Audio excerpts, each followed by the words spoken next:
singa agenda okubeera nga bugamba nti waitress hajati yankoleranga ze bayita resume waffe tuziyita CV wano baziyita resume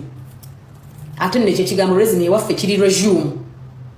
tukisomanga resume abantu balina bamanyi oluzungu leno lwalamu kati munnange nga tugenda ku Tim Hortons nga bampita ku Tim Hortons bwe nalikola training nakola training ng'omuntu agenda okubeera asavinga akola like bwana abadde ba ordering hey I have this no kitabula awo kino kimuteerako oba no kitabula ono kiba bana abazze ku gundi kutio munnange nekola training munyone training oyamala okugwa kakati bwe nali nkola watu haja tuyali ankolera resume yateka munti ngera oyoteka muji okolera ati nkolera ku holiday yininga cleaner mukwana nga lwaki tebampa bwa cleaner kati bakutumanga ekirane batakutuma kulongosa toys eno za mti McDonald's enti Tim Hortons enti kiki kubanga eno abatayina we babeera mwe bakyusiza mwe bakolera bikibiki nalabe ennaku ku Bulaaya toya Tim Hortons ndalamu oba nkugamba eyiringa nga yowino yaffe ekyaliyo Tim Hortons ndalamu toyi nalongosanga toya Tim Hortons oba wakagirongoosa abanative ne bagenda ne bagikolera mbekibiki bagirawo nawonna wansi n'okwata nga balina gloves naye mukwana okwata muti nga nemmeme eri embula naye nga ani abikola station yabikola. Thank you so much for the flowers. Thank you becoming thank you bakwano nakwata mu kakati okwo nga kuliko thank you Hyra, thank you so much okwo nga kuliko okulongosa olaba eno waliyo bibini ebinene nnyo basuula coffee gundi zaabwe binene nnyo webiti bijjawa abali eno mujja kubiraba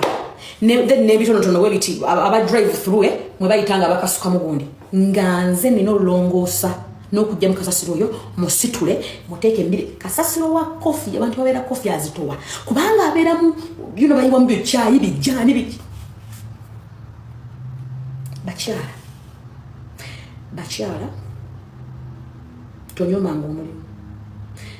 mwasuwa nnyo butala ku station mayanja alongoosa batuusa original alongoosa toy nene okusakasasiro naye nganjira nengamba naye kakati mukama omuntu waba ayita wano n'alengera station nga jjukira emmotoka ziyita west zijjula ziti ate ebiseera byali close to winter actually winter yali etandikiza bwe yali gundi twali mu fall n'omuzire ne kutuuka okugenda naye nga jjukira gye nkolera nyimirira kati bwe bampa omulimu nga nkeera ntandika ssaawa 2 ntandikanga 2 emukitundu 2 nandikanga 2 nakolanga 8 hours nandikanga 2 paka 9 10 kati nga ate nina otambula teneyoge kati nga kumakya nkeera nentambula mu mpewo nentambula nengenda ku gundi ku Tim Hortons kubanga we nalinjiranga tewali bus manyi bikikwekama biwanvu naye nga ntambula kyokanga n'omulimu ngenda okugenda kuyimirira hours zonna ezo nenyimira hours bwe nkwate n'obugube ngenda mu kasasiro bwe njola bwe nkwate ebigundi bwe nnongoosa kate nga obiggwa omala okulongoosa ebyo byonna bw'olina olongoosa abantu bwe baliyira tables was cleaning nga wonna floor bw'osiimuula kati ate eno banywa sigala mukwano ng'olina okulonda buli kasigala akagudde mu compound wonna n'otoola wonna parking yonna ng'olina gyonna mubusa awodanga donya sente mukwano tononya bulimu mukwano Uganda olemwa mukwano totuuka e Bulaaya n'ogamba nze ntuuse ngenda kukola kino ekiro awo wonna nali ngambi kola why did she leave Uganda? I thought she was married. What the following nga ozze buzikugwa why did I leave Uganda? Teri alivinga Uganda nga ayagala okyoba omanyi wekalimu teri alivinga nsi ye nga ayagala teri ayagala kujja eno kusosolebwa bana abantu basosola hani ne kutoza nti eriyo abeera eyo n'ogamba nti noki so mukwano Bulaaya biralamu Bulaaya si mwangu ero Bulaaya teri serebu simanyi teri minister eriani munnange banno bye bayitamu naye byogendo bitamu and if you don't have experience ngoba tolina nakyo osomyeyo nedda hani tobirowooza naye wonna balanga bagamba somayo kagonsa ngamba negina emyaka nkyasoma nkyaba jjukira nali mulwadde era nambi banyumiza bakwano ng'obulwadde bunnuma nga waliwo olwentuuka ku mulimu nze omutwe ne gunnuma nendajana nendaliira banga balwa obulwadde bunumidde nno omwaka gumu n'ekitundu okutuuka okubeera nga kati basobola okubumanaginga nembeera nga mbeerawo nemala omwezi nga siraajanye alhamdulillah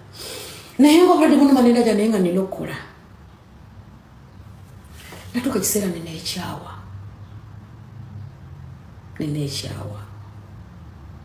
natuukako ku level eno tebasuula bucupa nabeerawo nga sente zimmala kati bakwana bw'oba olinawo oli nga you have something ng'olinawo kwolya ng'otuddeawo n'abaana b'obulamu bweyagala bulaya muleke bulaya si mwangu saagala babalimbe obulamu bunyigiriza obeera ku kisenge kubanga oyetaaga okolanga mubbi okolanga muddu hani neyanziza obumuli bwange awonawonawona nga nnoonya bulamu kakati neneekyawa neŋŋamba bannange eno nkolera $15 eri nkolera $, meka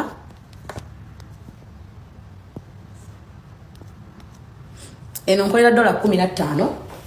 eri nkolera $. Thank you, Martha, for my flower, for my roses. Mwebali rose. Babita rose ne wena bita flower. Kyonna kikiri. Mumpo obumuli munjiro obumuli. Zisiri muzungu. Ne kyawa nga afuna $15. Eno ate neno joko mukola n'omusolo mukwano omusolo bagutema kubanga omusolo gukola. Gukola imina abana basomera bwerere. Enaddala nga tonatuuka eri mu gundi mu high school. I mean, waliwo emisolo gye bawa abana bawa akasente. Thank you, Sarah, for my roses. Thank you so much, honey. Neneekyawa eri $16 hours ntono kati eno nga nina full time ese nezijja nga siziwera tezito ziraba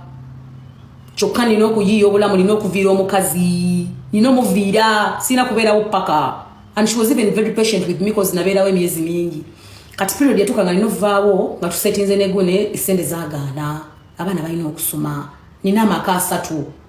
nina okwerabirire wange nina maama wange nina abaana bange neŋŋamba nnonoonya omulimu omulala eno kutagala mirimu paka lwogamba nti kati nsituli nanoonya buli mulimu wansi w'enjuba nga pamiti maze okunkwatako mu ngalo maze ogifunira nti saagala kugamba nti byali byangu it is never easy omulimu gwe nasooka okukola mugumanyi baguyita housekeeping nali nagumanya nno sigumanya engeri gye munnange nali mbya serebu nasooka kola wa housekeeping hotel bagiyita Holiday Inn ng'eri kumpi teri wala nnyo ne bwe tubeera kozi nalina okufuna omulimu nga guli kumpi ne wembeera nga just in case singa omukyalo naba tasobodde kuntwala kuba yalina abaana nga nsobola okutambulawo mu mbeera yonna so natandikira ng'omulimu guli mugumanyi nga mumanyi omulimu station manja gwe yali akola mukwano nga nongoosa toyi ne swimming pool nga gwe mulimu gwenkola nafuna $16 lwaki nafuna $16 kubanga nabasookera ku bafuna $15 nafuna $16 lwaki kubanga nakolanga weekends nahandikanga Thursday ne Mondays ennaku zibeera busy nnyo kati nga nina ennaku 4 in a week naye nga nkolamu only nakolanga 4 hours abanga 4 hours kubanga natandikanga saa 11 12 emu 2 3 4 5 nakolanga mpaka sawa 5 ez'ekiro 6 hours nakolanga 6 hours $16 bakyala natambuza ekigere omukyala nga nkima kiro nga nkima kiro n'olweggulo olumu we yabeeranga agenda kukima muwala we ku ssomero olwo ng'ajja kunduloopinga nalongoosa toyi serebu wa mulamba nalongoosa toyi ne swimming pool nenda banga sente zimmala nenjagala nyongereko nga department gye ndimu bw'oba kyakwongerako ina kwala room kubeera ng'oyala rooms oba n'okola laundry kati nakolako ku training ya rooms nesooka nenziwalira neŋŋamba kankole laundry tegira amasuka bwegakuba mu byuma you start it and all the stuff naye ng'omulimu ogwo gukola oyimiridde hani nabeerangawo nga nina okudividinga 6 hours ezo kati nga nsoka nentuka bikine cleaning on Nairobi abantu batukira ne vacuuming ane swimming nze yes so tonyoba mulimu ng'otuuse awo nanga nti asikaninga kakati nengatako kukola mu laundry nembeera nga nyimirira 3 hours to 4 nenyimirira kuzunga amasuuka emikolo nebindubade nengamba akasente nga tekamala busente nga bujjanga butono abaana balina okuddayo ku ssomero batudde ottamu namba imagine batula third term actually bali baddayo third term kati nga nina okulwana baddayo mu January nze maama nze taata nze ndi single mother nazaala mbasajja ne bandekera abaana akati gwaleeyo mwami wo balabirira abaana bo munange mwebaze kati bambi tonyoma mulimu era temuyisamba kadama maaso temuddamu okuyisaamu omuntu yenna amaaso emirimu kasitadi beera akuleta ssente tonyoma mulimu olaba nze nalongoosa toyi gwani banange njagala mbagulisi buli omuntu ayamba nze gwe mulaba bwe nali nakajja juka najja kwa mukala bana bagenda kuddayo ku ssomero nga manyi ntuuka wano nga nkola kale naba bwe wanzijanja beno bwe nkola kubanga nze manyi ndi mupambani mukimanyi abaana bange batula ttamu namba nga tebasoma nga siina nyamba munange n'abantu baagala gampapula zaabwe mbuno okolere mu mpapula zaabwe tebyazikuwa ne bumulajanira ne bamugamba munange emirimu gya undertable giriruddawo abasinga tebabimanyi nabbimanya atuuka n'abeera abantu wamu n'asatolinga n'abeeraawo so olina kulina wakamita ate teri nnyo bintu bya kumenya amateeka I struggled, my kids struggled for those naye imagine sijja nagamba nti I struggled kuba nze nalina newembeera nga ndiya neebaka imagine omukyala yitakola koze eno oba toba olina kawere emyezi 18 nga tukola ng'oli waka but we survived ekiroli ky'e Bulaaya eno gyendi emmere waliyo emmere y'obwerere waliyo food bank babawo emmere naye nga otobitegeera omanyira ebiri byewaffe n'ettooke terigulikako ettooke owulidde kaakati twafunanga emmere bandi mukazi watunafuna busane nange nenjiyayo wembanjiyiza netugula netubeerawo naye nga nalina wembeera kati imagine nga tolina wobeera abantu abali mu shelter bagamba life in shelter is not good kubanga waliyo abantu abatalina gye babeera bangi enjaga byonna bije all those stuff obukyafu endwadde so it's really good nojjanga olina gwomanyi kati nammwe ate abazze muyambeeko abantu abagenda okujja naye wali wajja nakugwako wano nga tolina ate pressure wano nkusi aleta pressure kati bambi muyambe abantu mbakirize babajja muleke abantu mulekerawo okujja n'obekola plans ono tuka wano nga omuntu omugambe n'otukaana n'omufuukira ekizibu nakyo si kirungi however era omuntu aba kutukidde funa engeri gy'omuyamba naye ate wakuba n'abantu nabo abantu nabo tebayambika naye omuntu bw'aba avudde eri ng'akutegeezezzaako ate bwatuuka wano tomubulako abantu bangi bagamba najja gundi aninze naawula kusawa y'okunkimako airport kusawa y'okukola bwoti najjako amasimu n'addamu okugira n'amblockinga naye nga bambi it is good to come to Bulaaya ng'olina gomanyi it is good to come to Bulaaya ng'olina omuntu agenda okuyambako okukolera empapula kuba ne wano bakola mpapula oba omuntu agenda okuyambako and it is very good obutakola overstay mu nsi gy'oba olimu it is very good beerayo yiye engeri gy'obaddeyo nga bw'okola tokola overstay fuluma ensi ezimu zirwawo okugaba obutuuze imagine obeere wano nga tosobola kufuluma omaze okwadoptinga embeera yeyo tosobola kudda wammwe tolina bw'oleeta abaanabo abantu bangi bayita mu mbeera ey'okunyigirizibwa mu nsi endala enkambwe nga you cannot travel ng'emikolo gye misibe kyokka nga ne bapala tozirabako so it is better obutakola overstay n'olaba engeri yonna nkugambye Canada osobola okubeerawo ng'oli ku work permit ng'okola ne family yo osobola ogireeta n'obeera ng'okola bodde wammwe bodda than being okubeera wano n'okola ki okola buddeeka nze gebulaba sesha bayanja naye era hajati mwebaza ani akuteeka mu nnyumba ye mu ddeeka ye hajati yesulako mu ddeeka kati goyinza okulowooza mukwano gwale Dubai gwoli mu bed space wekka naye nze nange naddayo mu ddeeka naye nga alhamdulillah mu ddeeka ya bay chala bay ebintu ebirungi nnyo ate nga ndi waka she was so nice to me obulwadde bwali bunnuma nnyo ninamusanga nga nakawere abantu amu babeera bannakawere babeera modi she had her own mood kati ate nze nali nkyali mu biro ebya serebu kati nga bino bikyuse kakati nemugamba naze kulabako bla naye obulwadde bunnuma njagala kumanya nzijanjabiddwa ntya munange naŋŋamba ate ye kati ye engeri gye yajjira akakeeka yajja mwana muto akulidde already citizen talinga ffe abali ku PR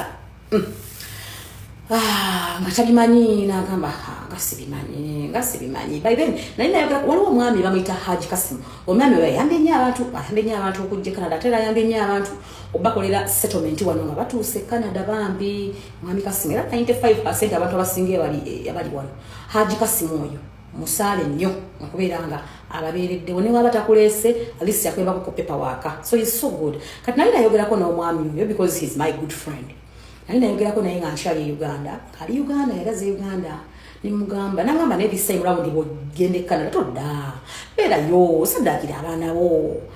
nene simugamba nnyo yempitamu ningamba radde nno manjagala kusooka kuwona we namala okuwona then I'll think through what to do next naye yali akyali Uganda nga kyalina byakwasaganya so yangamba ne muga ngenda I am going next week nangamba nja kusanga so kati bino byenjogera bya Hajat Mariam that was before Haji nga tanabakola ki nanabakudda Haji Kasim so mkyalo no bambi kyakola ye nangamba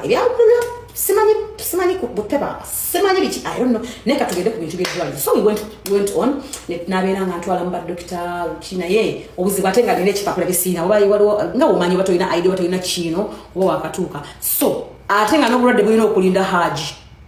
atuwulire butebe bakola ebintu tusobole okubeera nga nsobola ofuna obujjanjabi kubanga Canada bajjanjabira bwerere okujjawo nga balina empeke ze bakugambye n'ogenda n'ozigula akumpeerejja nasiima nnyo nasiima emulimu gwe wankolera barakallahu fikum jazakallahu khaira kakati Haji Kasim tumulinda najja Haji Kasim nalaba mutuufu ng'obulwadde bunzita naye Uganda yali yandaba so I started the process naliko okunkolerako ebintu alhamdulillah ebintu bitandika kati olaba nalina ebintu bibiri nagenda ova Uganda ngolede nina omuntu gwentegesa agenda okunyabako ku bintu nga ntuuse then nayina n'owentuukira kitegeeza ng'omaze okufuna ensonga ekuleeta